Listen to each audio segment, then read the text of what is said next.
akan dimulai. Oleh sebab itu saat ini proses penerimaan peserta didik baru tengah dilaksanakan mulai tingkat sekolah dasar, sekolah menengah pertama dan sekolah menengah atas sederajat. Pantauan Fajar TV di SMA Negeri 5 Makassar, pelaksanaan penerimaan peserta didik baru berjalan lancar. Kepala Sekolah SMA 5 Makassar Abdul Qadir menjelaskan, terdapat 6 jalur yang disiapkan, yakni jalur akademik yang melihat nilai dari siswa di tingkat SMP, jalur non-akademik atau jalur prestasi yang dapat dibuktikan dengan adanya sertifikat, jalur perpindahan orang tua, jalur anak guru, jalur afirmasi yang menyasar bagi mereka yang memiliki kartu program keluarga harapan atau PKH, dan yang terakhir adalah jalur zonasi. Untuk 6 jalur penerimaan yang dibuka, disiapkan proses pendaftaran secara online maupun offline. Pendaftaran secara online dikhususkan untuk pengisian data dan kelengkapan berkas, dan secara offline adalah untuk memverifikasi data terutama jalur zonasi.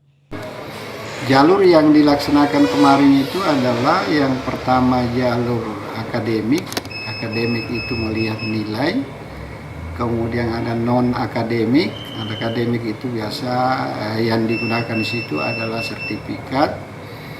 Kemudian jalur perpindahan, di situ kita bagi dua, jalur perpindahan orang tua dan jalur anak guru. Kemudian yang terakhir jalur afirmasi.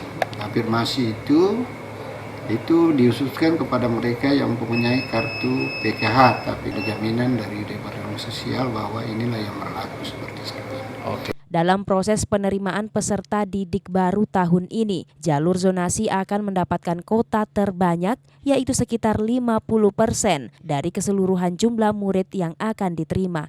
Irfan P. Putra, Fajar TV dan Fajar Radio melaporkan.